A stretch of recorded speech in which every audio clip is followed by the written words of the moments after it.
Hola, buenas noches.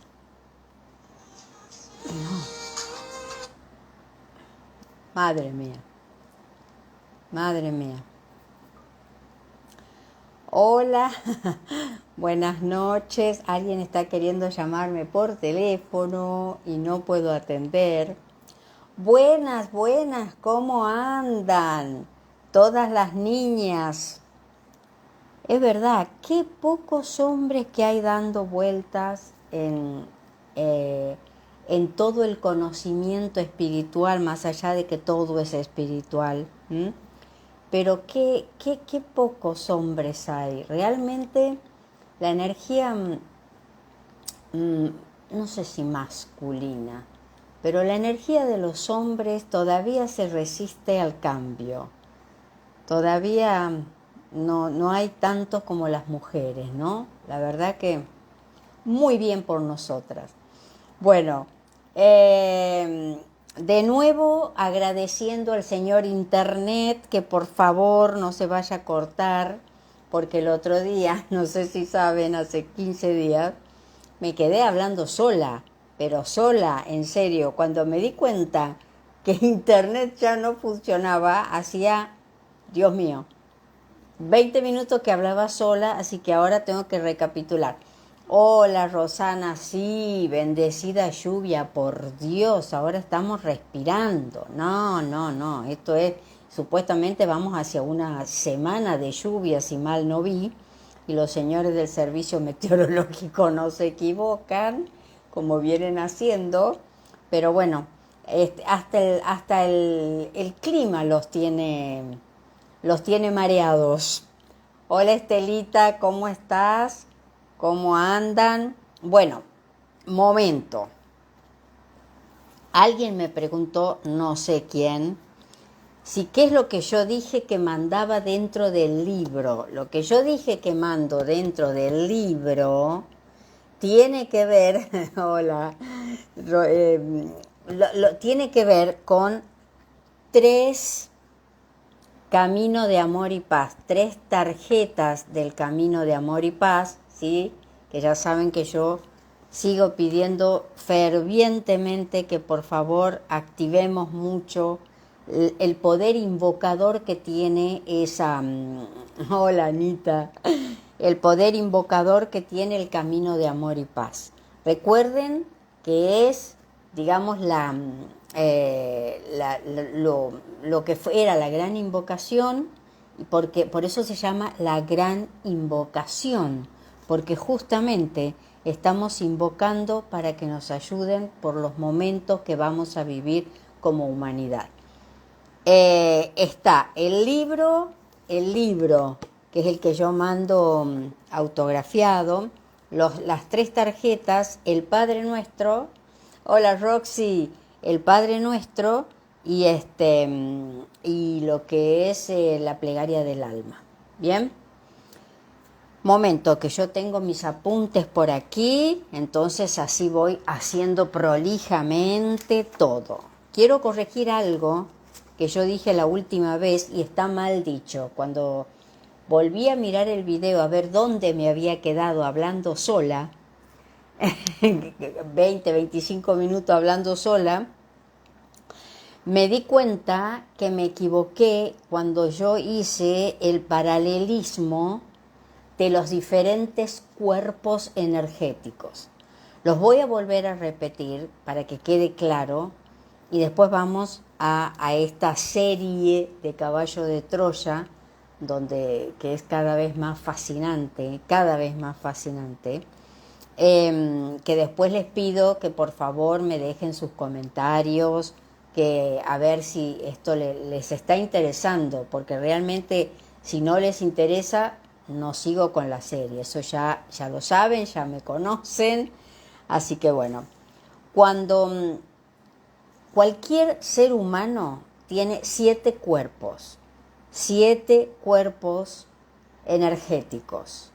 El primer cuerpo es el cuerpo físico.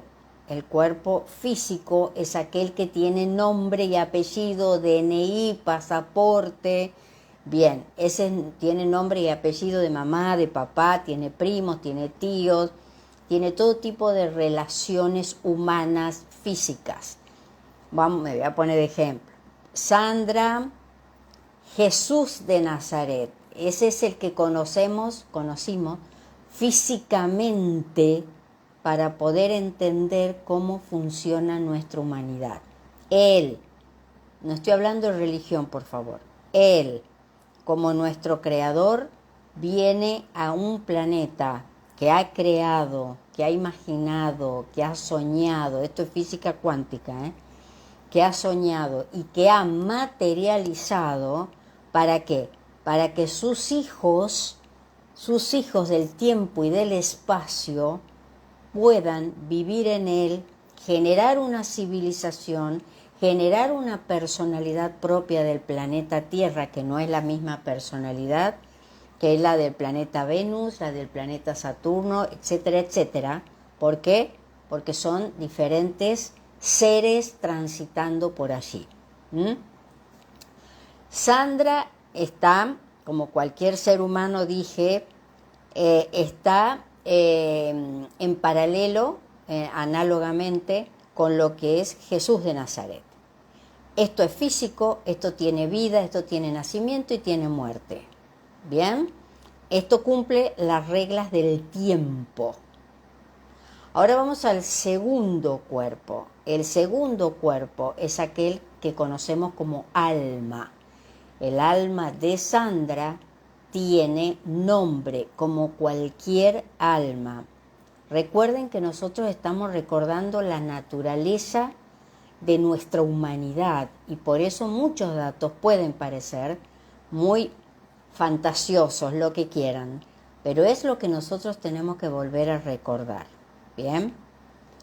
¿Cómo se llama ese Jesús, digamos, que ya no es más el Jesús físico, como Sandra no es más la Sandra física, sino que es alma? ¿Bien? Este Jesús tiene un nombre. El nombre es Sananda. Así se lo conoce. Así es como los guías de la raza, los que manejan y ayudan a las almas, lo conocen como Sananda. Tercer cuerpo. Va haciendo cada vez más sutiles los cuerpos, ¿no? Tercer cuerpo. ¿Cuál es el tercer cuerpo? Es la esencia. La esencia es justamente donde yo me equivoqué. La esencia es Cristo. La esencia es la que contiene 156 almas, 78 femeninas, 78 masculinas, y tiene tal potencia que cuando entra a este planeta no lo puede hacer completa. Tiene que atomizarse, tiene que dividirse, y por eso cualquier ser humano tiene, si es masculino, 77 almas hermanas y 78 almas femeninas. Fíjense cómo nosotros no tenemos idea del entrelazamiento en el que estamos viviendo. Entrelazamiento es una de las funciones, una de las propiedades de la física cuántica, o sea, del alma. El alma vive las propiedades de la física cuántica sin que nosotros lo sepamos. ¿Por qué? Porque todavía estamos con una personalidad muy básica. Somos básicos y nosotros nos creemos, wow, que estamos, no sé, todavía nos creemos únicos en el cosmos. Bueno, ese Cristo es el que resume toda la información que nosotros, igual que las esencias, toda la información que nosotros vamos a vivir en este planeta. ¿Por qué no se puede trabajar con un solo cuerpo? ¿Por qué? Porque es imposible, en el sentido de que nosotros somos seres muy densos. Esto es denso, esto es como un ladrillo para el alma, por eso ella todavía no puede manifestarse como se tiene que manifestar, porque en realidad nuestra mente todavía es un ladrillo. espero haberlo corregido bien. Micael de Nevadón, nuestro creador, creador de mundos, creador de planetas, aquel que nosotros conocimos en un cuerpo mucho más denso que se equipara con el nuestro, llamado Jesús de Nazaret, bien, es el que tiene el máximo cuerpo, es el que sería el espíritu. Para nosotros es el espíritu, esencia no es lo mismo que espíritu. Son desprendimientos como capas donde nosotros vamos viviendo.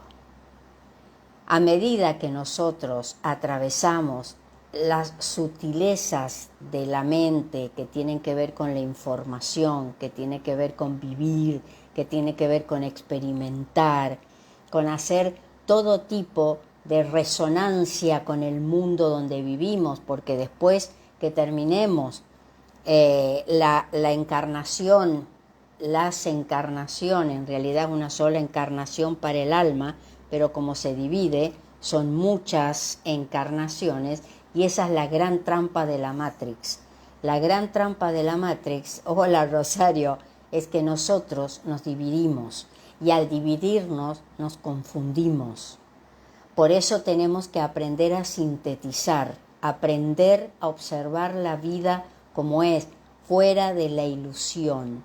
Y fíjense que hemos antes de ayer, entró Plutón en Acuario, y empiecen a observar cómo van saliendo informaciones que, bueno, aquí por lo menos en Argentina, ese grupo que trabajaba con esos niños y demás, bueno, de esas informaciones van a salir muchísimas. Porque estos 3 meses que vamos a vivir con ese Plutón, cualquier ser humano tiene a Plutón mañana. Plutón entra en el grado 0, pero ustedes saben que yo no le doy importancia a eso, porque en realidad tenemos un corrimiento del tiempo, o sea que Plutón ya entró hace rato. Lo que pasa es que, como nuestra conciencia dice, Plutón entra hoy o entra mañana, pareciera que las cosas empiezan a suceder a partir de ese momento. Bueno, en realidad no es así. Eso se llama el glamour. Glamour significa ilusión, la falsa ilusión. Bien, la ilusión lo cubre todo, lo tapa todo. Y de eso nos encargamos como humanidad muy bien en la era de Piscis.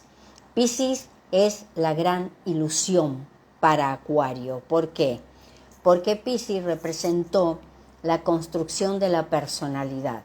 Y la personalidad es Sandra, la personalidad es Jesús de Nazaret, la personalidad es María, Pedro, Juan. Esa es la personalidad física que está bajo regencia de lo que es la luna. Y la luna tiene todo que ver con lo físico, porque la luna regentea Virgo, y Virgo es el cuerpo.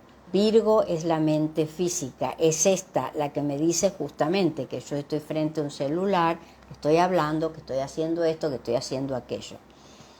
El alma no va por esa frecuencia, porque en realidad viene transitando muchas personalidades que las deposita en la personalidad actual, y hay que ver, repito, qué es lo que yo agrego a eso. Ahora, quiero decirles esto. El hecho de que nosotros entremos ya a trabajar con frecuencias muy fuertes, como es un Saturno en Piscis, por 3 años, con un Plutón que para mí ya entra directo, no es que 3 meses, 4 meses que me voy para Capricornio, no. Eso es de pura desinformación. Bueno, con un Plutón entrando ya en Acuario por 20 años, y recuerden que Plutón es el que le va pasando las anotaciones a Saturno, porque Saturno es el señor del karma, y Plutón es el que va a ver a quién le tiene que hacer pagar karma para que Saturno se ponga contento, porque si Saturno se pone contento, la red de la Matrix de nuestro planeta empieza a desarmarse. Porque la gran trampa, repito, es el tiempo. Y ahora, con un Plutón trabajando en Acuario, por ejemplo, en lo que tiene que ver con el tiempo, vamos a empezar a ver mucho sobre los niños, mucho sobre la juventud. Va a empezar como a pesar la edad. ¿Por qué? Porque las energías de aire, Acuario, Libra y, Géminis, Libra y Acuario, tienen que ver con la eternidad. La palabra que vamos a escuchar mucho es eternidad. Es decir, casi como que se disuelve el tiempo y entonces aquello que vivo no tiene importancia de cronómetro. Tiene una importancia de trascendencia, que no es lo mismo. La trascendencia no tiene edad, la trascendencia no tiene ni juventud, ni vejez, ni pubertad, ni adolescencia, ni nada. Es vida, es pura experiencia. Y por eso, como Plutón viene a la renovación por 20 años para toda la humanidad, es que nosotros vamos a vivir en 7 niveles de comprensión todo aquello que tenga que ver con los rompimientos de estructura. O sea, se contrapone totalmente a la información de Piscis. Mientras Piscis cuadriculó la personalidad, Plutón ahora le dice, te vas de ahí porque ya no me sirve que hagas eso, y mucho más teniendo al íntimo amigo Saturno en ese Piscis, que es el inconsciente individual y el inconsciente colectivo, es decir, la historia de la humanidad se encuentra en Piscis. Y por 3 años lo que vamos a hacer es empezar a recordar. Quienes tengan capacidad de recordar, porque su alma le dejó mucha información para eso, recordarán más, no es más rápido, recordarán más pronto, que no es lo mismo. Van a recordar, van a sentir más, van a intuir más. ¿Por qué? Porque se empiezan a activar todo lo que tiene que ver con el chakra cardíaco. La búsqueda de Acuario es recobrar la capacidad innata que tenemos de la intuición. ¿La intuición es lo mismo que la percepción? No. Perciben los animales. Percibo con los 3 chakras inferiores. La personalidad percibe porque está bajo la luna y bajo Virgo. ¿Bien? Virgo, desde que me levanto hasta que me acuesto. Por eso tengo que tener un Virgo ordenado si yo quiero capitalizar tiempo. Se intuye cuando uno empieza a resonar con la frecuencia cardíaca. Y la intuición tiene que ver con la gran pregunta: ¿quién soy? ¿Para qué estoy?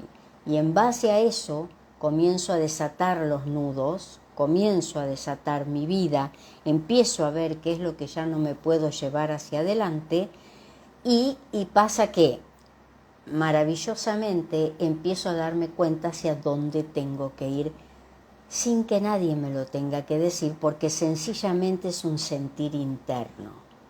El sentir interno es imposible que otro ser humano lo conecte. Uno puede acercarse, un 10%, sí, un 10%, y a veces ese 10% es un gran empujón, pero el 90% depende de ese ser humano que está empezando a trascender su propia personalidad, su propia percepción, porque ya es la plataforma de lanzamiento, y entonces empieza ¿qué? Empiezo a crecer, empiezo a decir esto sí, aquello no, gran tema geminiano, aquello sí, aquello no, esto no me sirve, no puedo seguir con estos lastres en mi vida. Y para eso Plutón en Acuario, la búsqueda de la humanidad, la búsqueda de lo grupal, la búsqueda de las intenciones sintéticas no la intención de fulano, mengano, perengano, que no llegamos nunca a ningún lado porque no nos ponemos de acuerdo, ni política, ni racial, ni social, ni religiosa, nada. Todo empieza a estar quebrado, eso es pisciano, dice Plutón. A mí eso no me sirve, no me sirve, necesito que dejes equipaje, necesito que sueltes, que te sueltes y empieces a vivir sin red.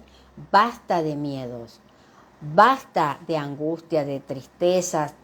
¿Pero qué? ¿No puedo tener nada de eso? Sí, claro, un poquito sí, pero no lo pisciano, no lo que vienes trabajando, porque puedo asegurarle que con todo lo que va a empezar a circular a gran velocidad como situaciones, como lo que hace un Plutón en Acuario, o sea, empieza a revolucionar en serio, no nos va a alcanzar la capacidad que tengamos para poder entender el mundo en el que vivimos. Porque después que lo entendemos, lo vamos a transitar con la necesidad de empezar a estar unidos, porque esto solo no se resuelve. Esto, la vida misma, la vida con mayúscula, nos va a poner a prueba para que podamos entenderlo. Es el momento de empezar a pensar y a sentir, y si quieren al revés, sentir con la mente y pensar con el corazón, que es mucho más difícil, gran tarea del alma y de la esencia, vamos a tener que empezar a darnos cuenta de que esto o vemos las cosas como son hasta donde podemos y empezamos a reconocer que nos equivocamos, que no vimos lo que teníamos que ver. Y hablo esto solamente cortito desde el año 2020, solamente desde ahí. Ahora vamos a empezar a descubrir muchas cosas que aquí se taparon, muchas cosas que el miedo no dejó que se vea. Pero bueno, eso va a ser la tarea de cada uno. Lo importante es saber que nosotros estamos en un gran juego que tiene que ver con descubrirnos como humanidad. Vuelvo a decir, me faltan palabras para poder describir lo que nosotros estamos viviendo y vamos a vivir. Realmente no hay... tendría que ponerme a escribir en algún momento, a ver cómo sintetizo, pero nosotros estamos haciendo lo que se denomina un salto evolutivo. Y un salto evolutivo es como decir, voy a nacer conscientemente, algo que no sabemos hacer, porque el nacimiento y la muerte para nosotros, a no ser que sea suicidio, es totalmente inconsciente. Ahora vamos a dar esos pasos con conciencia. Ahora vamos a necesitar leer el chip que tenemos en el corazón para poder entender. Cuando yo digo el chip, estoy hablando de los mapas, ¿no?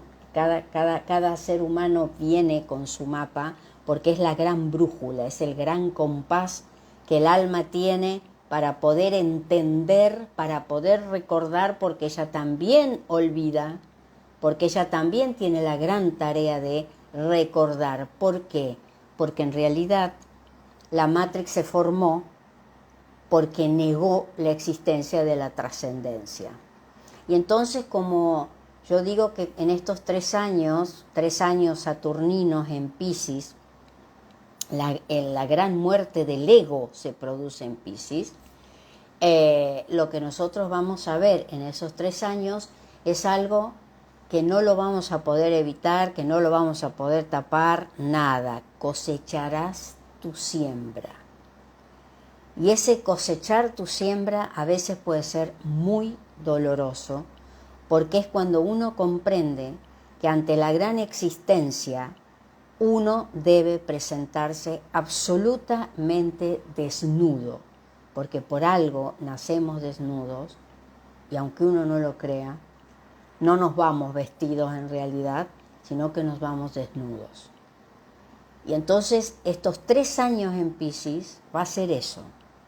¿Cómo vas a enfrentar esta trascendencia que supuestamente quieres que suceda, que de la boca para afuera estamos todos listos, pero a la primera nos vamos para adentro porque que lo haga el otro y yo después veo cómo lo hago. Y resulta que tenemos la topadora en Piscis y tenemos ahora el gran buchón, el rompeportones de Plutón, lo tenemos en Acuario. Nadie se salva. Nadie se salva. Entonces, todo lo que vaya sucediendo van a ser cosas asombrosas. ¿Por qué? Porque en realidad siempre fueron asombrosas, pero resulta que ahora estamos atentos. Esa es la diferencia. Así se empieza a salir de la ilusión, del glamour. Así se empieza, ¡ay, qué glamour que tiene! ¡Qué ilusión que tiene! Entonces esta persona no está viviendo con los pies en la tierra. Pero bueno, eso dicho graciosamente. Bueno, vamos a ver.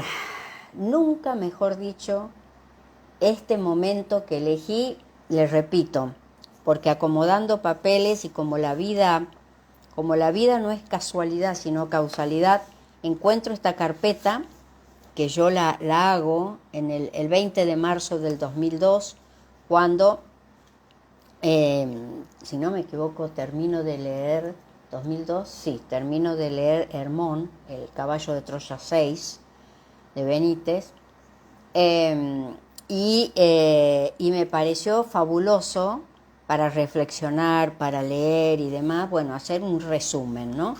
Y entonces dije, ¿por qué no comentar a alguien que no haya, que no, hola a todos, que no haya posiblemente conocido a Benítez o que no haya conocido los caballos de Troya? Uno no tiene la obligación de conocer todos los libros. Bueno, ¿por qué no? Y bueno, dije, voy a hacer una serie solamente en Instagram. Esto no va a ser en YouTube, porque en YouTube vamos a tratar otros temas. Y aparte los videos que voy a empezar a hacer de nuevo, porque ya, madre mía, si internet me va acompañando, si la luz no se corta, si la temperatura, si todo junto nos ayuda, voy a completar esta serie que puede ser larga, porque la verdad es que es muchísima información, pero bueno, por eso les digo que me interesaría saber si a ustedes les interesa. Hola Manuela, si a ustedes les interesa, porque si no, no gasto pólvora, no gasto pólvora. Bueno, por lo que me vienen diciendo hasta ahora, les gusta.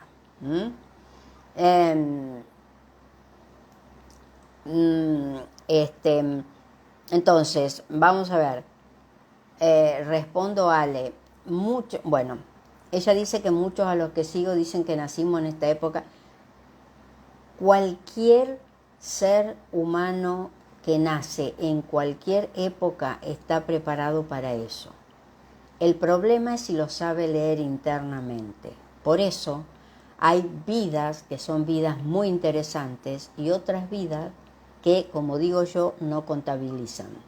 Sencillamente es pura experiencia, pero no hay trascendencia y no hay conciencia. Conciencia es conocimiento de para qué estoy, quién soy, cuál es el sentido de hacer esto. Por eso les digo, si a ustedes les interesa, buenísimo. Mi sentido es que ustedes lo conozcan. Hay gente que me ha dicho que ya lo conoce, que lo venía viendo, pero que qué bueno que está refrescando, que me encanta porque pasaron años y en mi vida pasaron otras situaciones y entonces hoy esa imagen de Jesús de Nazaret, bueno, paréntesis, ya las niñas de las redes van a alargar el curso de curación etérica. Es un curso de 2 meses, que va a ser los viernes. Ya van a alargar los flyers, van a estar en todas las redes, como siempre de 2 horas, pero no es cierto, porque siempre nos vamos 2 horas y media, 3 a veces. Ya lo van a alargar para que el que quiera empieza el 21 de abril. el 21 de abril y termina el 9 de junio, son 2 meses. Bueno, eso es uno. Y voy a hacer otro, pero eso va a ser un encuentro de 3 horas, cerrado, quiero decir, no voy a permitir que se grabe, así como yo cuando doy los cursos después subo a cada uno de los participantes, subo todo lo que se grabó, lo que hablamos en Zoom, para que lo repasen, para que lo vean, porque bueno, porque hay mucha información y hay muchas imágenes. No voy a permitir que en el grupo que voy a hacer, ¡oh Dios! En el grupo que voy a hacer para hablar sobre el planeta Nimur. Ya voy a alargar también esa información, pero sí, les repito, no van a poder grabar, no van a poder llevarse el registro de eso, porque la verdad no quiero que la información corra. ¿Por qué? Porque ahí se habla, cuando uno está en un grupo cerrado de Zoom, se hablan muchas cosas que en las redes ya no se puede hablar. Así que bueno, ya lo voy a promocionar también. Gracias al cielo, encontré un libro donde Benítez hace una síntesis fantástica de lo que es Caballo de Troya, porque muchos me han preguntado, me han escrito al WhatsApp y demás, que con esto de que se cortaba internet, con esto de que no sabía en qué había quedado, en qué no había quedado, ¿no? Bueno, nada, no hice una síntesis, entonces como que quedó todo así medio maltrecho para atrás. Entonces dije, bueno, vamos a empezar prolijamente y por supuesto voy a empezar a contarles desde el momento en que me quedé hablando sola la última vez. Bueno,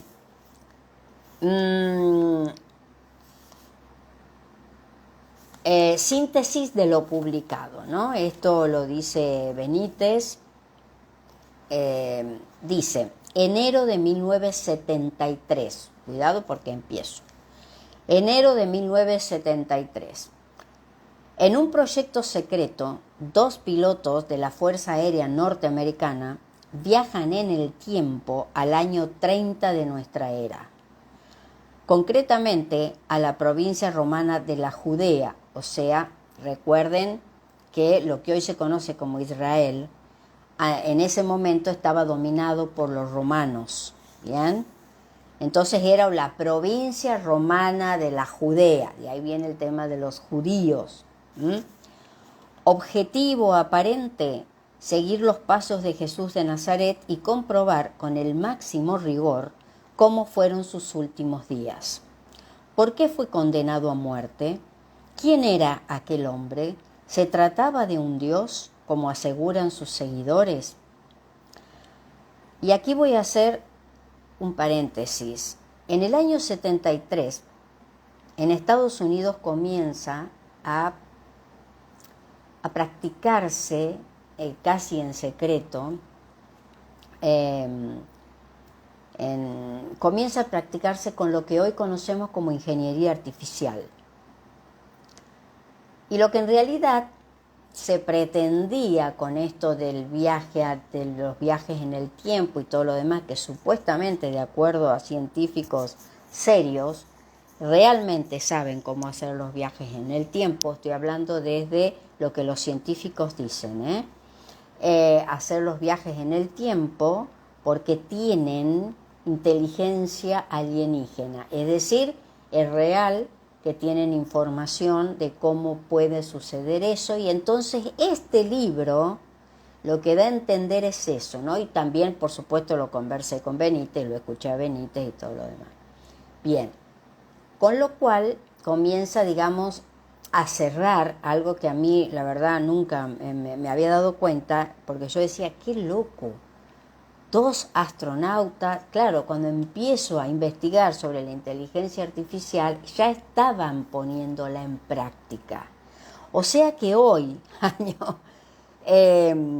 casi 50 años después, 50 años después, Y imaginen 50 años después, sí, 50 años después, imagínense ustedes todo lo que ha avanzado la inteligencia artificial, todo lo que pueden hacer con el proyecto Blue Beam, o sea, rayo azul, todo lo que se viene con Plutón en Acuario, que es esto de meter miedo haciendo creer que realmente apareció fulanito, la Virgen, apareció Jesús, un Jesús allá, un Jesús allá. Por eso les digo, es tanto lo que viene que es imposible enumerarlo. Es imposible porque todo es capa sobre capas, capa sobre capa, y entonces uno va como que lento al lado de la velocidad que está tomando todo. Si nosotros nos preparamos internamente, no importa que afuera haya gran velocidad, para cada uno de nosotros está preparado el escenario. Lo que nosotros, y es interno, ese escenario está en nuestro chip, ese escenario está en el momento en que venimos, cada alma ha preparado este escenario, o sea que nadie puede decir que no tiene las herramientas, que no tiene los instrumentos. Nadie lo puede decir. Y eso es lo que un Saturno en Piscis y un Plutón en Acuario durante 20 años van a buscar que uno se responda. ¿Cómo es esto? La respuesta está dentro tuyo. ¿Bien? Entonces, Jasón y Eliseo son los dos astronautas. Jasón son nombres, por supuesto, que ellos se ponen, ¿no? Nickname. Entonces, Jasón es el que más viaja, digamos, viaja justamente con Jesús, caminando con sus discípulos, viendo la vida, hablando con la Señora, con María, hablando con sus hijos, con los hermanos de Jesús. Eliseo es el que va a estar en el tercer viaje. Eliseo no interviene porque es el que se queda en la nave, ¿bien? La nave a la cual reportaba físicamente Jasón cuando iba y venía a través de una capa invisible. ¿Se acuerdan de Harry Potter? Bueno, lo que a nosotros nos parece fantasía es realidad. Ya en el 73 entonces usaban las capas invisibles, y eso es lo que hace. Jasón es el que le deja los cuadernos escritos a Benítez y Benítez forma los caballos de Troya. ¿Bien? Jasón y Eliseo, responsables de la exploración, viven paso a paso las terroríficas horas de la llamada pasión y muerte del Galileo. Jasón, en su diario, es claro y rotundo. Por supuesto, están vestidos como la época. Los evangelistas no contaron toda la verdad. Los hechos, al parecer, fueron tergiversados, censurados y mutilados, obedeciendo a determinados intereses. Recuerden que la Biblia original, bien, todo en la época de Jesús era oral, no había nada escrito. Lo que se escribe empieza a ser prácticamente, con Juan, por ejemplo, quien podía tener la información un poco más pura, pero ¿a partir de qué? A partir del año 40, 50, 70 es cuando se empieza a escribir.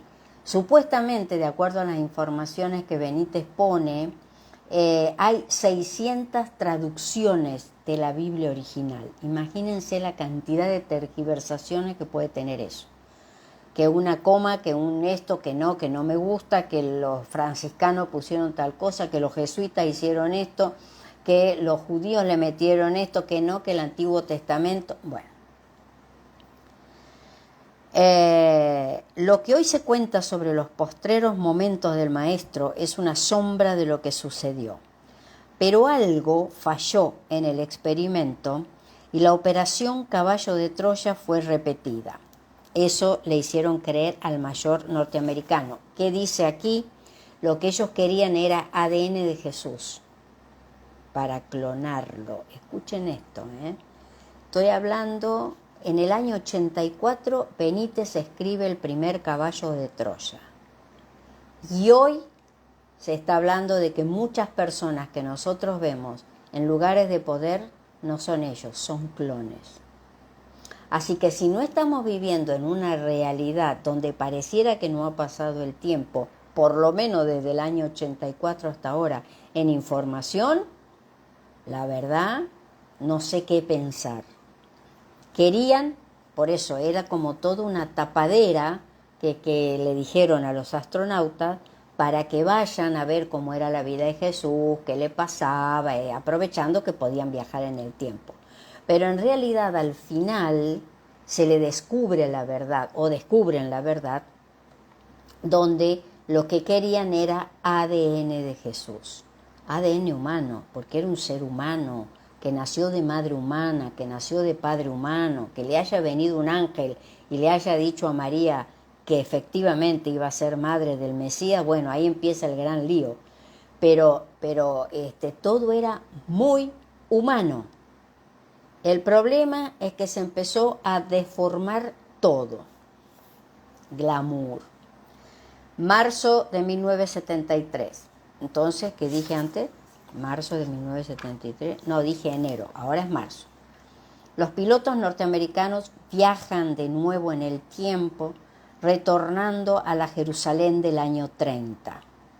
Allí comprueban la realidad del sepulcro vacío y las sucesivas presencias de un Jesús resucitado. ¿Por qué dice el año 30? Porque de acuerdo a lo que es el calendario gregoriano ha sido totalmente distorsionado. Jesús nace 7 años antes de lo que a nosotros se nos dice oficialmente, bien, ya reconocido por el Vaticano, con lo cual él muere cerca de sus 37, 38 años. Por eso dice que retornan a la Jerusalén del... No, él muere en el año 29, bien digo, 29 y 7, 36, está bien.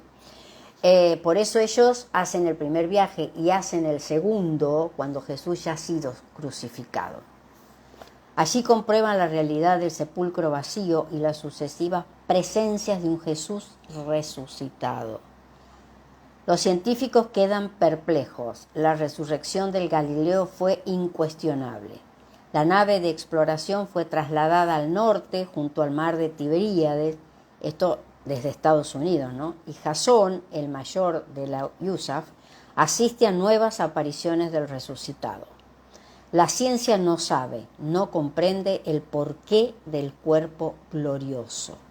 ¿Cómo es que pudo desintegrarse para aparecer en su cuerpo etérico frente a María Magdalena? Ustedes se acuerdan del pasaje bíblico en el que María intenta tocarlo y le dice, no mujer, algo así, no intentes tocarme porque todavía no estoy terminado, una cosa así, claro, porque es el cuerpo astral, el cuerpo sutil, no es el cuerpo físico. Este cuerpo físico ya fue desintegrado atómicamente, como lo que sucede en el momento del pasaje de la muerte. Solo que la ciencia todavía no lo puede descubrir. Lo están haciendo de a poco, pero todavía no, con el tema de la física cuántica. Jasón se aventura en Nazaret y reconstruye la infancia y juventud de Jesús. Nada fue como se ha contado. Jesús jamás permaneció oculto. Durante años las dudas consumen al joven carpintero. Todavía no sabe quién es realmente. El mismo proceso que cualquier ser humano. A los 26 años Jesús abandona Nazaret y emprende una serie de viajes secretos de los que no hablan los evangelistas. El mayor va conociendo y entendiendo la personalidad de muchos de los personajes que rodearon al maestro. Es así como Caballo de Troya desmitifica y coloca en su justo lugar a protagonistas como María, la madre del Galileo, a Poncio y a los apóstoles. Ninguno de los últimos entendió al maestro y mucho menos su familia carnal.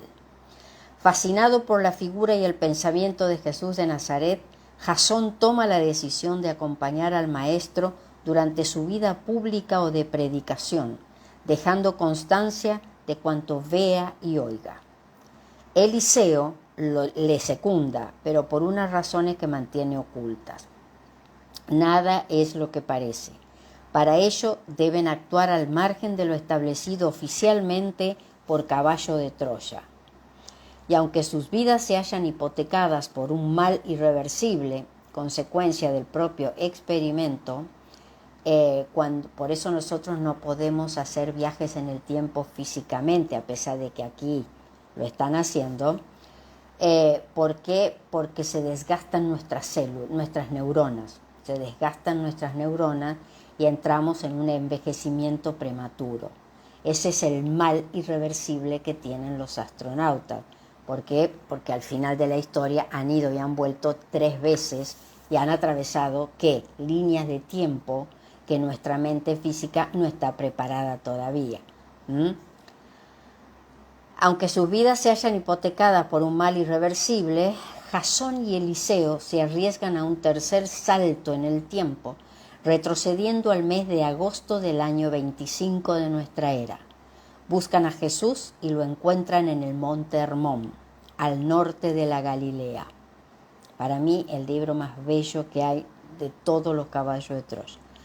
Permanecen con él durante varias semanas y asisten a un acontecimiento trascendental en la vida del Hijo del Hombre. En lo alto de la montaña sagrada, Jesús recupera su divinidad. Ahora es un hombre Dios. Jesús de Nazaret acaba de cumplir 31 años. Nada de esto fue narrado por los evangelistas. En septiembre del año 25 de nuestra era, Jesús desciende del Hermón y se incorpora a la vida cotidiana en la orilla norte del Yam o mar de Tiberíades. No ha llegado su hora. Parte de su familia carnal vive en Nahum, Cafarnaum, en la casa propiedad del maestro. Los pilotos descubren una tensa relación familiar. María, la madre y parte de los hermanos no entienden el pensamiento del hijo primogénito. La señora, María especialmente, cree en un Mesías político, libertador de Israel, que expulsará a los romanos y conducirá al pueblo elegido al total dominio del mundo.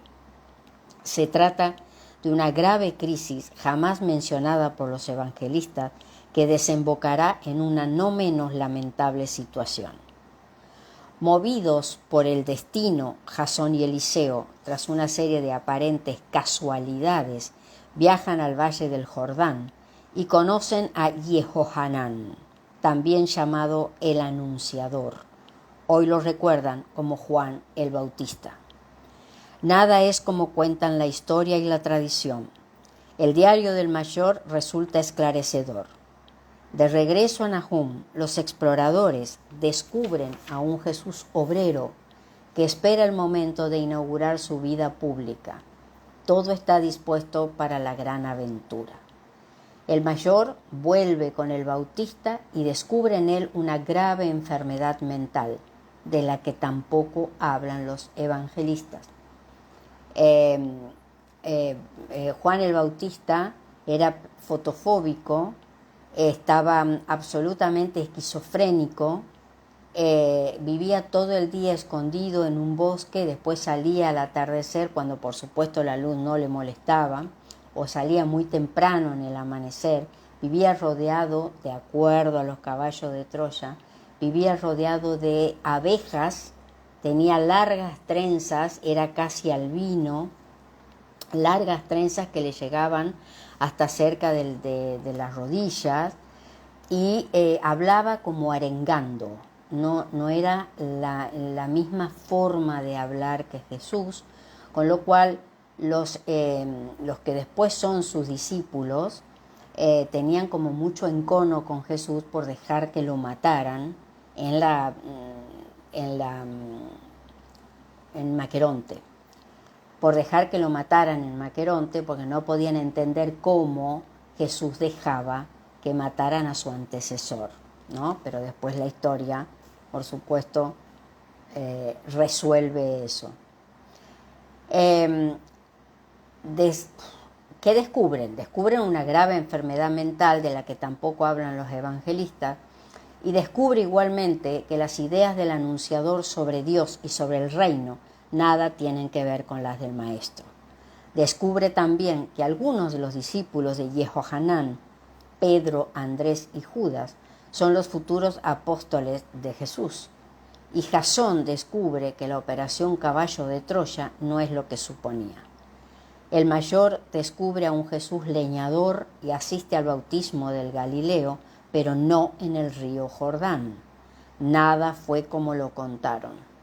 Finalmente, Jesús se retira a las colinas situadas al este del Jordán y allí permanece durante 39 días. No era el desierto y tampoco ayunó. El lugar se llamaba Beit Itz. Allí sucedieron algunos hechos extraordinarios que tampoco fueron transmitidos por los evangelistas. Jesús planificó lo que en breve sería su vida pública, que fue nada más que casi 4 años, y tomó una serie de importantes decisiones. Nada de esto fue contado. Trabajó en la recogida de la aceituna y llevó a cabo su segundo prodigio conocido. A lo largo del año 26 de nuestra era, tras el retiro en Beit Itz, Jesús acepta a los 6 primeros discípulos. Tampoco ocurrió como lo cuentan los evangelistas. El mayor asiste al milagro de Caná. El maestro no convirtió el agua en vino, como dicen. Fue mucho más espectacular. Lo que cuenta es que Jesús, Micael de Nevadón como Jesús, no tenía permiso para poder hacer ningún milagro, que en realidad es poder materializar. Tenía, por supuesto, todas las capacidades habidas y por haber, porque si uno se pone un segundo con la mente de hormiguita que tenemos, en la mente del gran creador, imagínense todo lo que podía hacer. Con lo cual, él había decidido no distorsionar ninguna línea de tiempo aquí, porque en realidad los milagros tenían que ver con el tiempo. Lo que sucede es que quienes hacen ante el pedido de su madre, que quería mostrar a su hijo que iba a ser el Mesías y que venía a castigar a Roma, bien, y a todos los judíos como Herodes, que se habían entregado al yugo romano, castigando por supuesto a sus propios hermanos, quienes hacen eso y porque como que se ablandan contraviniendo la ley de que no tenían que modificar absolutamente nada físico, son aquellos que lo guardaban físicamente, en realidad que eran sus ángeles, una hueste que podía. Por supuesto, los ángeles son físicos. Los ángeles son absolutamente físicos, por eso trabajan sobre el tiempo y el espacio. ¿Bien? Así que ahí Caballo de Troya cuenta cómo fue que ellos aceleraron el tiempo y entonces hicieron el milagro del vino en la boda de Caná. Pero Jesús no hizo nada. Y ahí es cuando María empieza a confundir y empieza a torcer su relación con Jesús, relación que hasta el momento de la crucifixión no se había vuelto a reparar. ¿Por qué digo esto no se había vuelto? Porque ya varias veces habían discutido. Bueno,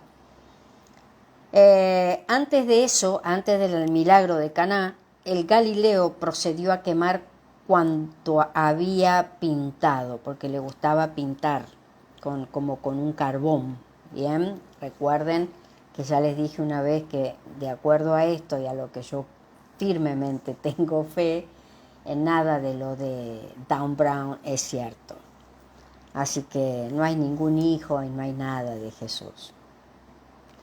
Ahí sí que seríamos una humanidad más desastrosa. Antes de eso, el Galileo procedió a quemar todo cuanto había pintado. Fue otro momento amargo en la vida del Hijo del Hombre. Tras la selección de los restantes discípulos, Jasón acude a la fortaleza de Maqueronte en el Mar Muerto.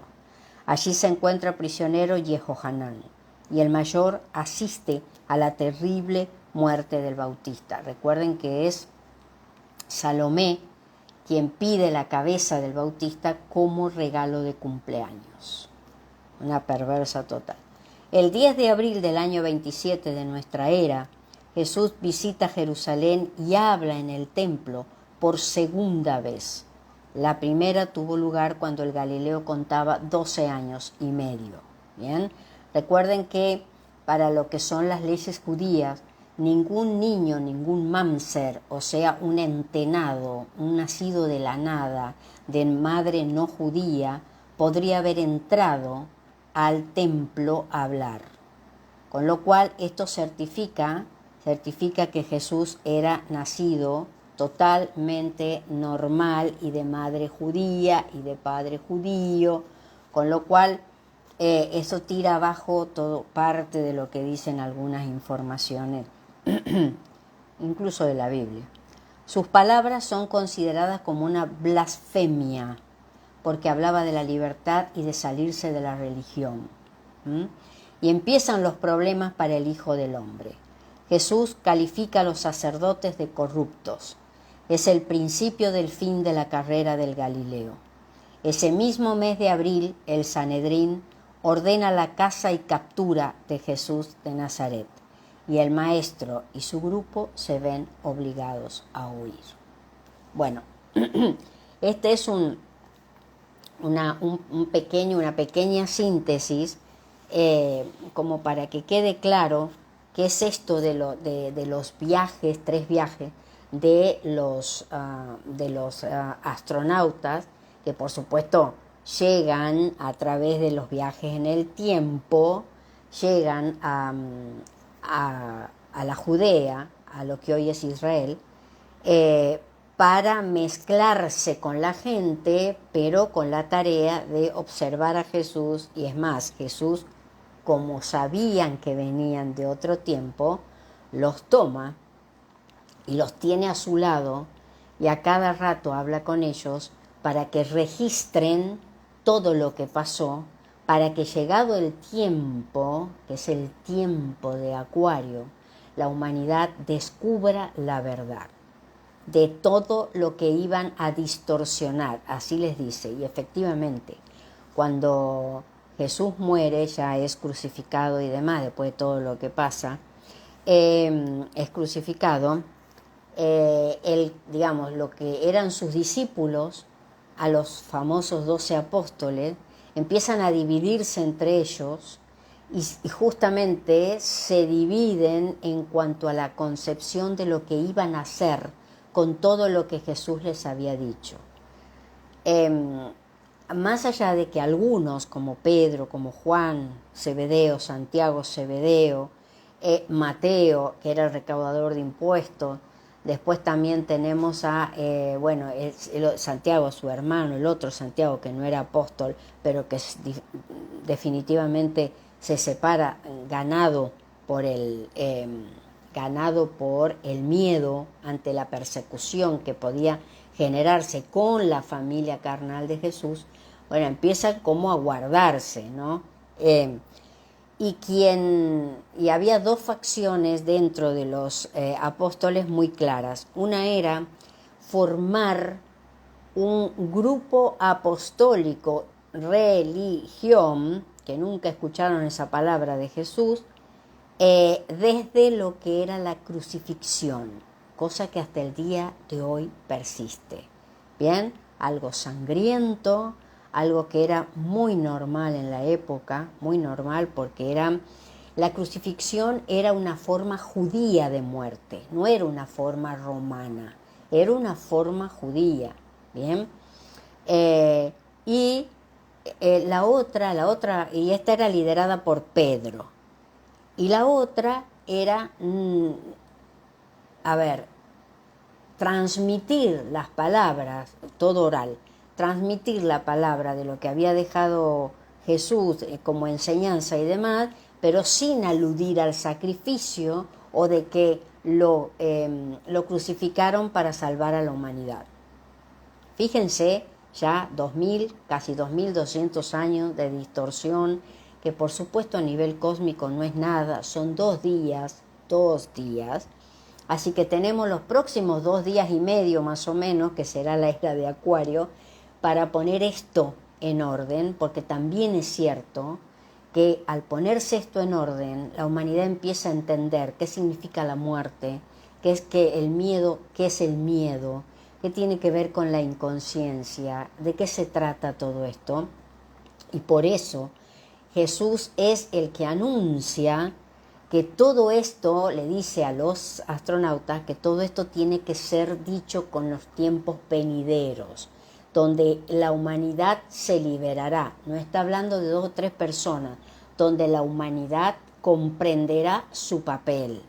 Bien, así como a él le llevó un tiempo también entender quién era, porque no es que nació, wow, ya estoy aquí, me la sé toda. No, le llevó su tiempo, le llevó su proceso como a cualquiera.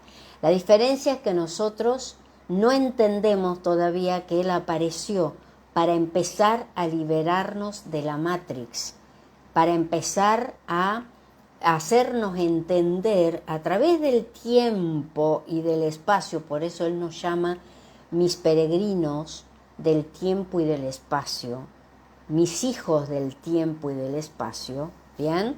Para hacernos entender que todo tiene su proceso, nada es de la noche a la mañana. Tendremos que morirnos 200 veces más para poder entender cómo funciona esto, y posiblemente, o nos moriremos 20 más o 200.000 más, eso no lo sabemos. Lo único que sabemos, como tampoco es interesante saber cuántas veces nos morimos atrás y cuántas veces, o qué hicimos, cuántas macanas hicimos. La verdad es que no es interesante. ¿Por qué? Porque lo único que sirve ahora es lo que nosotros estamos haciendo. Porque lo que estamos haciendo es intentando sintetizar toda la información que cada alma viene trabajando, sabiendo que estamos por enfrentar la era de Acuario. Y una era es un nuevo aprendizaje, un nuevo mundo, un empezar a entender el tiempo y el espacio desde otro lugar. Así que nosotros, tranquilito, vamos a ir viendo qué hacemos, cada uno en lo suyo, pero el problema que tenemos es que ahora los procesos van a ser cada vez menos individuales y más grupales, más de bloque. Así funciona la esencia. Así funciona. El alma todavía se maneja con individualidad. Pero ya empezamos a ver fuera las cosas que van sucediendo y que van a necesitar que nosotros empecemos a unirnos, si no, esto no funciona. El problema es que Plutón lo va a hacer igual, le importa 3 pitos si a mí me interesa o no unirme, lo va a hacer igual. Entonces todo va a funcionar para que uno empiece a unirse y a agruparse. Ese es el tema. Bien, yo como estuve revisando que me había quedado hablando sola, tengo que volver con lo que ya me había leído, que ya lo conozco, pero no importa. Voy a empezar con esto, que Jesús está, voy a seguir con esto, que Jesús está en el Hermón, esa montaña, que es un monte, el Hermón, más o menos tiene 2.400 metros, está en la triple frontera entre Líbano, Siria e Israel, en el norte, y allí Jesús lo toma como su base de operaciones, ¿no? Como su base de operaciones, y entonces ahí se quedan 3 semanas y le pide a los astronautas Jasón y Eliseo, que ya andaban con ellos, que ya eran como sus discípulos, que lo acompañen porque iba a pasar un tiempo ahí. Ahí es donde dice Benítez, cuenta que ahí es donde recobra su divinidad. Recobra su divinidad significa tiene la batalla dialéctica, no hay cuerpo, dialéctica, bien, con Lucifer, con Lucifer, con el que era el ser más querido para él, con el ser de gran luz. Eso significa Lucifer, ¿bien? Que no es ningún diablo. Es Lucifer, un ser supremo que se equivocó, que tiene que volver a ser quien era, que le va a llevar mucho tiempo, de acuerdo a cómo se vienen manejando las cosas, que será ajusticiado, porque después del Hermón, o sea, casi 2200 años atrás, es llevado junto con Satán, su lugarteniente, es llevado a un planeta cárcel donde todavía se encuentra allí, y nosotros como humanidad daremos el puntapié. ¿Para qué? Para que se produzca el juzgamiento de Lucifer y Satán. Materializado, ya lo hizo dialécticamente, etéricamente, ahora hay que bajar la información y realizarla. ¿Y cuál es la forma de ajusticiar a seres de la oscuridad? Teniendo cada vez más luz, teniendo cada vez más inteligencia. La inteligencia es del alma, teniendo cada vez más ganas de trascender, no ganas de hacer lo que hoy está pasando en la televisión, que tiene que ver con bandas que hacen de todo con seres pequeños, por lo menos aquí en Argentina. Y todo lo que vamos a ver, madre mía, madre mía. Eso es entender cómo funciona la vida. Dejar de mirarse el ombligo, eso es personalidad física, eso es egocentrismo, eso es oscuridad, ya es oscuridad, y empezar a mirar desde el corazón hacia arriba. Lo que no entiendo lo puedo preguntar. Ahora no puedo estar preguntando toda la vida todo, porque en realidad me convierto en un dependiente y genero, no sé, un síndrome de Estocolmo, que ando con todo el mundo queriendo preguntarle si me voy a sonreír, si voy a hacer esto, si... No. Acuario es libertad, y lo que se busca es abrir las puertas para la libertad. Con lo cual, la libertad siempre está ante nosotros. La libertad es interna. La libertad, uno puede estar encerrado en una cárcel de 2x2, pero mi mente y mi corazón son libres. Un Mandela, que después sale de ahí y la vida lo coloca en tener que llevar adelante el país donde estaban los que lo metieron preso. A ver si se entiende. ¿Bien? Eso es trascender mi historia. Eso es no quedarme enganchada con lo que me dijo, con lo que me hizo, con lo que me miró hace 3 años, 10 años, 20 años.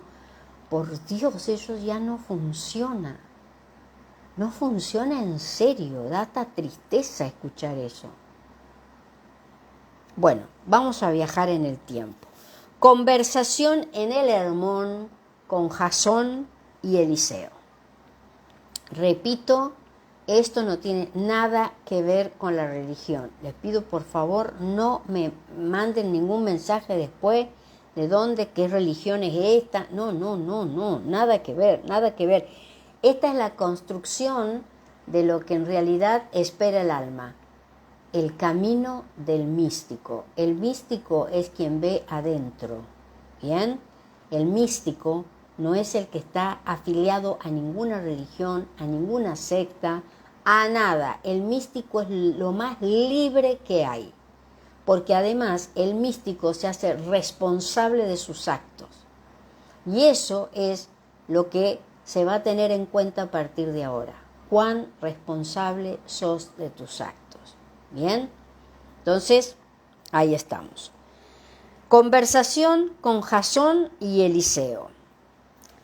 ¿Qué es eso de otras realidades? Esperen que esta carpeta es más grande. Pregunta, ¿no? Uno de los astronautas. Creí que lo habían entendido. Sí y no. Por ejemplo, nos dejaste perplejos al asegurar que la verdad no está al alcance de la mente humana. ¿Ven esa luz?, preguntó levantando el rostro hacia las estrellas. Sí, maestro, es la luz del universo. ¿Creen que es la única luz? Bueno, eso parece. Dices bien, Jasón, eso parece, pero no lo es. Esa es su realidad. El problema es, ¿se trata de la única realidad? Pero entonces, ¿estás insinuando que hay otro tipo de luz? No, no insinúo, insisto, afirmo. En el reino de Abba hay 3 clases de luces. La que ven ahora, la física, la material, la luz de la mente y la genuina, la luz del espíritu. Pero esas son físicas, mucho más que la de las estrellas. Cuando digo físicas, estoy diciendo físicas. Cuando digo físicas, yo también estoy diciendo físicas. Ah, no puede ser. Yo no veo la luz mental de mi hermano. Esas otras realidades, dice Jesús, las luces del intelecto y del espíritu, no son visibles ahora, mientras permanezcan en esta forma humana. ¿Es que no lo comprenden? Están en el principio, son como un bebé, ni siquiera se han puesto en pie. Estamos ante el mismo caso de la mariposa. Si lograran atrapar a una de esas criaturas, ¿cómo la convencerían de que el mundo se extiende mucho más allá? Imposible, Señor. Pues en verdad les digo que ese, ni más ni menos, es su caso. Acaban de nacer a la vida y lo ignoran todo sobre las realidades que sostiene al Padre. Y les diré más, aunque por razones diferentes a las suyas, las criaturas espirituales también consideran la materia como algo irreal. Conforme vayan alejándose de este soporte material, conforme ganen en perfección y luz espiritual, tanto más difuso aparecerá el recuerdo de esta etapa. De hecho, esas criaturas de luz atraviesan la materia física como si no existiese. Pero entonces, por eso decías que la verdad final no está a nuestro alcance. Solo por el momento. Poco a poco, más adelante, irás captando y comprendiendo. Y seré sabio. Más que ahora, sí. Pero no te confundas. Ni siquiera cuando llegues a la presencia del jefe. El jefe es Dios. Estarás en posesión de la verdad absoluta. ¡Qué equivocados estamos! En nuestro mundo hay muchos que se consideran en posesión de esa verdad, empezando por la ciencia. Es gente confundida. Hay de aquellos que intenten monopolizarla. Recuerden que Acuario es ciencia, ¿eh? Recuerden esto. Recuerden inteligencia artificial, recuerden querer clonar, recuerden querer hacer seres artificiales sin alma. Su fanatismo los volverá ciegos. En cuanto a la ciencia, no desesperes. Algún día descubrirás que solo es una valiosa compañera de viaje de la fe. Siempre creí que la fe era ciega. No, son los hombres las que la hacen ciega. La confianza en el Padre, en esas otras realidades que los aguardan, debe ser razonable y científica, hasta donde sea posible. La ciencia, poco a poco, comprenderá el universo en el que ahora se mueven y confirmará el tesoro de vuestra experiencia personal, ganada a pulso y en solitario. Y llegará el día en que la revelación, esta revelación, le dará la mano a ambas, a la fe y a la ciencia. Un momento, Señor, ¿es que fe y revelación no son la misma cosa? No, no son lo mismo. La fe, a mí me gusta más la palabra confianza, es un acto que depende de la voluntad. La revelación es un regalo del Padre y llega siempre en el instante oportuno. No lo entiendo. Siempre he escuchado y leído que la fe, la confianza es un don de Dios. Lo sé. En el futuro, muchas de mis palabras y actos serán mal interpretados y, lo que es peor, manipulados. Si fuera como dices, si la confianza en Abba, recuerden que Abba es su padre, el hijo original, no el jefe es Dios, es su abuelo. Si fuera como dice, si la confianza en Abba fuera el resultado de una gracia divina, algo fallaría en los cielos. ¿Por qué a unos sí y a otros no? Eso no es justo. Ese no es el estilo del Barbas. Lo repito, descubrir al Padre, confiar en Él, ponerse en sus manos y aceptar su voluntad depende únicamente del hombre. Entonces en el fondo es fácil. Todo consiste en decir sí quiero. ¿Bien? Ahora hay otro diálogo. ¿Bien? Otro diálogo. ¿Una fuerza arrolladora? Sí. Ese hombre, el que decide hacer la voluntad del Padre, se llena. Hasta sus más pequeños deseos se ven cumplidos. Sencillamente despierta a la gloria y al amor de Abba. Es el gran hallazgo. Su vida, a partir de ahí, es una continua y gratificante sorpresa. Es el principio de la más fascinante de las aventuras. Ponerse en sus manos, hacer la voluntad de Abba significa, además, saber, obtener respuestas. Por ejemplo, ¿quién soy? En ese momento es fácil. Eres un hijo del amor, un regalo del jefe, un ser inmortal, una criatura nacida en lo más bajo, destinada a lo más alto. Un hombre que empieza a correr hacia él. Por ejemplo, ¿qué hago aquí? Al descubrir al Padre también es fácil. Estás en este mundo para vivir. Escríbelo con mayúsculas, vivir. No he dicho vivir tal y como ustedes lo entienden. Si el Padre los ha puesto aquí es por algo realmente interesante.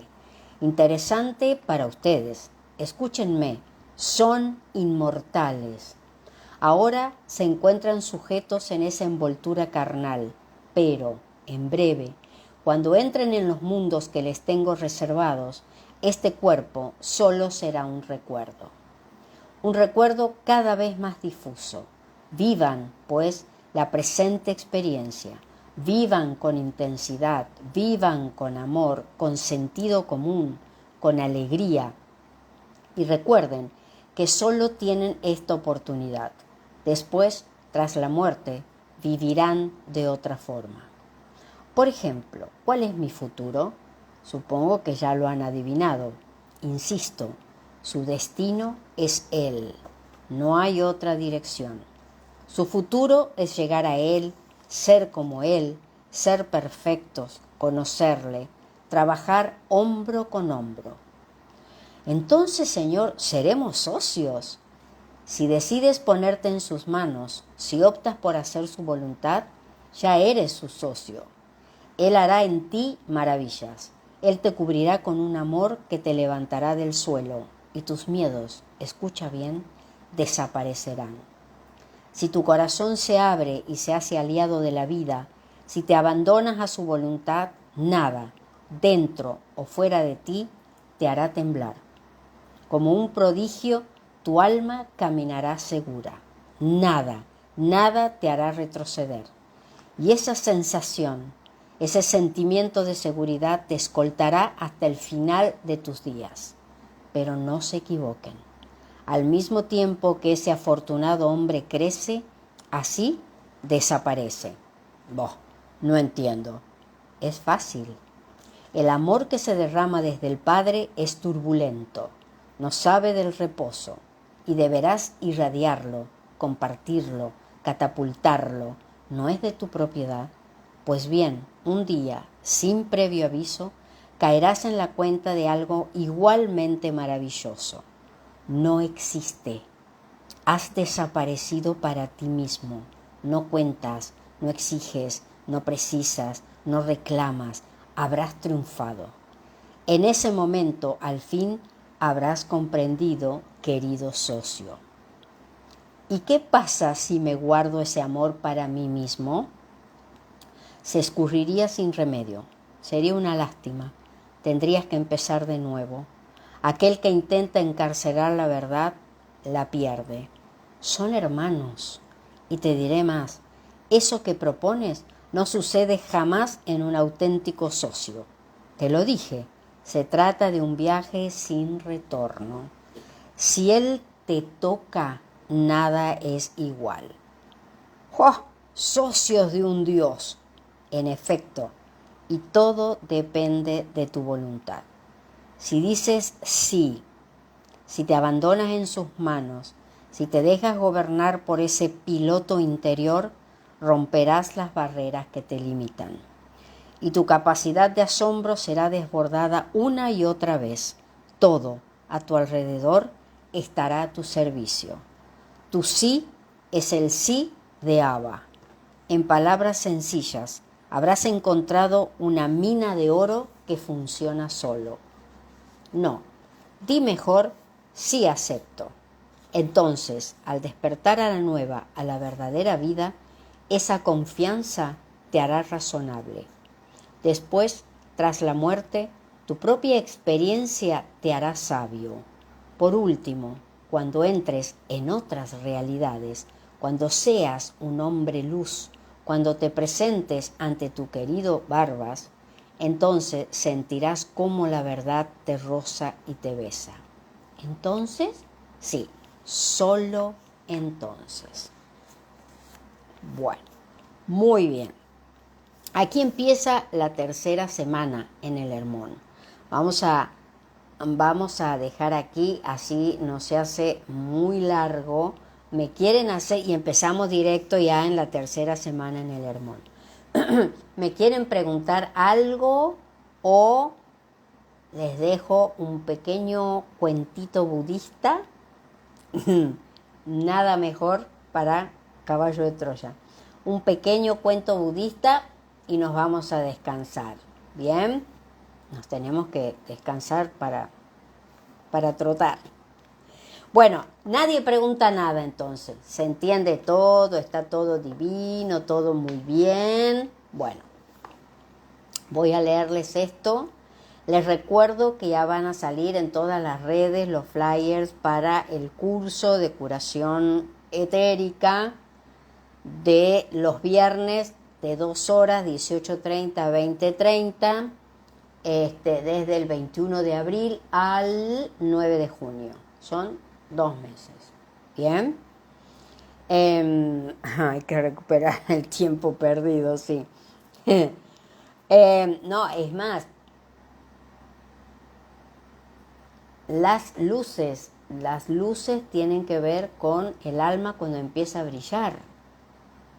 Si nosotros vamos desde la oscuridad a la luz, cuando cada vez que nosotros generamos una acción que tiene que ver con materializar aquello que está en el etérico como potencia, como potencialidad, ¿bien? Y la bajamos, la materializamos y hacemos exactamente lo que el alma dijo que íbamos a hacer, eso genera luz. ¿En dónde? En el átomo. Y de esa forma el cuerpo empieza a brillar porque la luz se contagia a todos los átomos porque están todos conectados, entrelazados. Si yo estoy conectada con una determinada cantidad de personas que vienen a ser mi grupo, es decir, esto que Alice Bailey deja escrito como el nuevo grupo de servidores del mundo, que es lo que tenemos que empezar a hacer cada vez más y mucho más con la entrada de Plutón en Acuario por estos 20 años, ¿bien? Esa luz se irradia, esa luz se irradia hacia todo el resto de esas personas, y esas personas tienen que seguir irradiando esa luz, y así es de uno a otro, de uno a otro, de uno a otro. Por eso el sentido de empezar a trabajar grupalmente, porque tiene que ver con intenciones unificadas, intenciones sintéticas. Lamentablemente, las religiones hoy no promueven eso, sino que siguen promoviendo el individualismo. Ese no es el camino del místico. El camino del místico que está en las culturas primigenias, donde el místico era aquel que se conectaba consigo mismo buscando su propia luz interior. Atención con eso, porque eso es el latiguillo para poder entender todas las situaciones que vienen, que nos van a colocar en circunstancias que tengan que ver con buscar al resto de mis hermanos. Recuerden que cada esencia tiene 156 almas, 78 femeninas, 78 masculinas. Y hoy, esas almas van a necesitar empezar a buscarse. Las que estén funcionando en estos momentos de esa esencia. Porque puede ser que parte de esa esencia ya se ha ido completando, es decir, que hay almas que ya han venido evolucionando y quedan aquí el resto, ¿bien? Que no tiene que ver con alma gemela, no tiene que ver con alma gemela, tiene que ver con lo que se llama los hermanos esenciales, porque vienen en la esencia, por eso se llama hermanos esenciales. Al llegar a este planeta no puede entrar la esencia en un cuerpo físico, lo destruiría, por lo tanto se atomiza, se empieza a separar.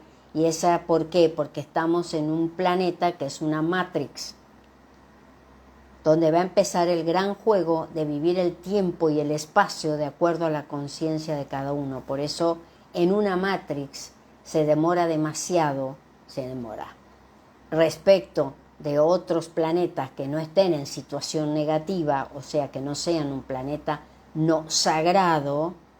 Nosotros somos un planeta negativo, somos no sagrado, con lo cual ya vivimos en la oscuridad.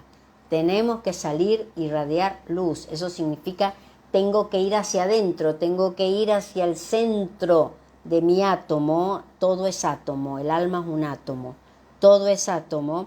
Tengo que ir al centro, buscar la luz e irradiarla. Buscar e irradiarla. Esas son las respuestas trascendentales en la vida. Si me miro el ombligo, la respuesta no está ahí, justamente.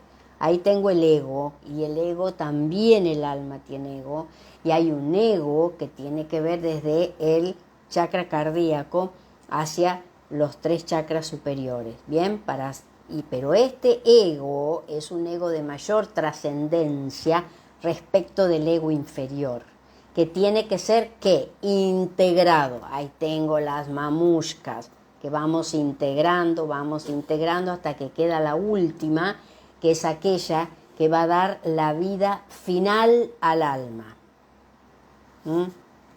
Bueno, muy bien. Ya es tarde, ya las neuronas están como perezosas. Bien, un pequeño cuentito que viene bárbaro. El desafío, un cuento budista sobre los obstáculos de la vida. Hace mucho, un anciano campesino, harto de tener que sufrir para proteger su campo de las tormentas o la sequía, decidió hablar con Dios. «Escúchame, Dios, necesito pedirte algo». «¿Qué quieres?», respondió.